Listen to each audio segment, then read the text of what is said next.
Halo sobat, kembali lagi ketemu dengan saya ya. Kali ini tuh saya mau bahas nih, karena akhir-akhir ini begitu viralnya pemberitahuan BMKG mengenai gempa megatrust. Begitu viralnya loh ya, gempa megatrust ini di Indonesia. Bukan hanya BMKG saja, bahkan BPBD juga melakukan pemberitahuan mitigasi bencana. BMKG sangat yakin Badan Meteorologi, Klimatologi dan Geofisika BMKG itu sudah dong. BMKG itu sangat yakin dan sangat paham, sangat tahu bahwa ini adalah tanda-tanda akan terjadinya megatrust. Ini adalah tanda-tanda akan terjadinya gempa besar. Dimana gempa besar ini gempa yang memang tidak bisa diduga-duga. BMKG itu sangat yakin akan terjadi gempa megatrust di Indonesia. Cepat atau lambat akan terjadi sesegera mungkin. Hanya waktu yang akan menentukan.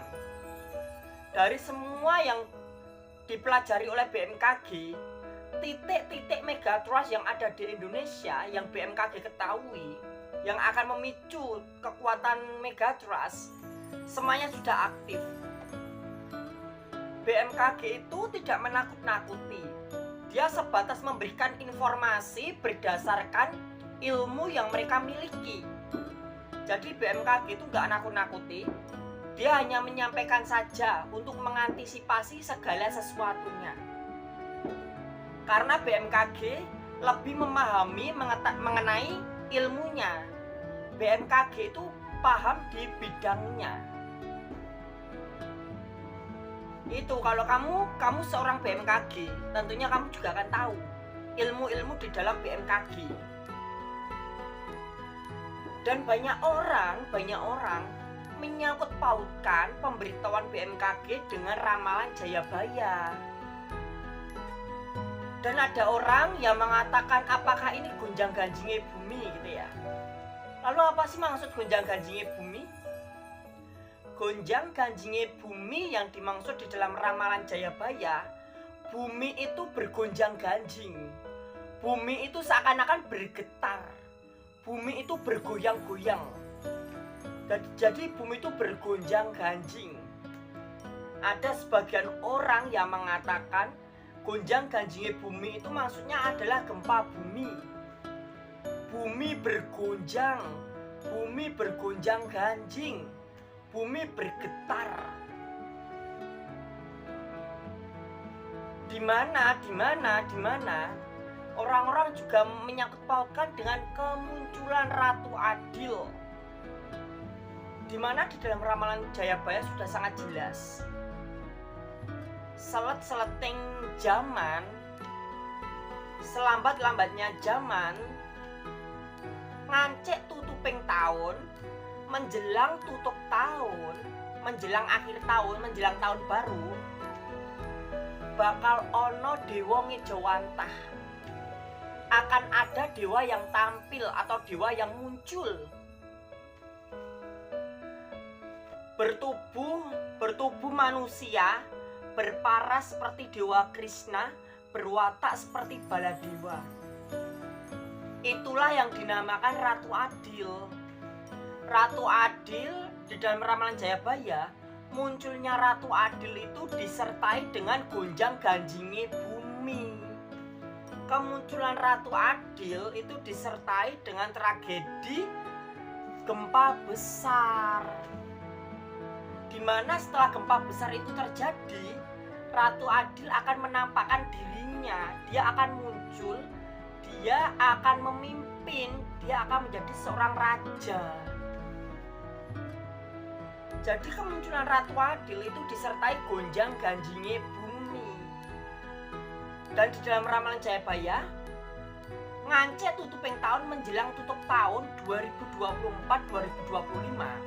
Jadi antara 2024-2025 tahun-tahun ini menjelang tutup tahun bakal ada yang namanya gonjang-ganjingnya bumi. Ya seperti saat ini, hampir setiap hari terjadi gempa. Saat-saat ini saya selalu mendapatkan informasi dari banyak pihak ya. Dari TikTok, dari ShareIt, dari WA. Kan saya punya channel WA BMKG ya. Lalu dari YouTube, banyak channel. Hampir setiap hari saya selalu mendapatkan pemberitahuan gempa di berbagai titik, entah di luar negeri maupun di dalam negeri Indonesia. Entah dari Sabang sampai Merauke, entah di Sulawesi, entah di NTT, NTB, entah di Pulau Jawa, entah di Sumatera, entah di Aceh, entah di Kalimantan, entah di mana-mana, entah di Rusia, entah di Taiwan. Yang dinamakan gonjang ganjingnya bumi ya saat-saat ini. Saat-saat ini adalah situs atau saat-saat gonjang ganjingnya bumi. Buminya bergonjang ganjing, buminya bergetar. Dimana hal ini memang sudah diriwayatkan di dalam ramalan Jayabaya. Dan Alkitab itu juga sudah ada loh. Alkitab itu hampir sama, hampir memiliki kesamaan dengan ramalan Jayabaya. Hanya bedanya Alkitab itu lebih cenderung kepada keyakinan, sedangkan Jayabaya lebih cenderung kepada sastra budaya. Kalau Alkitab itu yang dibahas itu adalah keyakinan, tapi tanda-tanda akhir zamannya itu sama seperti di ramalan Jayabaya. Sedangkan ramalan Jayabaya itu lebih cenderung ke sastra budaya. Masih menyangkut pautkan Sabdo Palonoyo Genggong itu adalah sastra budaya. Sabdo Palonoyo Genggong itu tidak pernah ada. Itu adalah bentuk sastra budaya. Lalu ada juga yang menyangkutkan sosok Ratu Adil. Kata Ratu Adil itu adalah perbentukan dari sastra budaya. Sosok raja yang adil. Kalau orang Jawa bilangnya Ratu Adil. Sedangkan di dalam Alkitab itu sudah sangat jelas kedatangan Yesus kedua kalinya. Sebenarnya sama kok. Hanya saja bedanya kalau ramalan Jayabaya itu berbau sastra budaya, kalau Alkitab itu berbau kekristenan, keyakinan. Di mana akan terjadi perang dunia ketiga, sama kok.